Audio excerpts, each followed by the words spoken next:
Смотрите, тоже какая красивая сделка. Смотрите, большой канал, да, вот здесь накопление.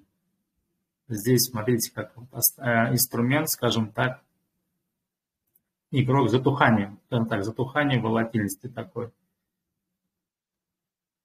Просто вот накопление стало выше данного уровня, да, вот где-то, скажем так, инструмент спустился, его подняли и не дают спуститься дальше вниз.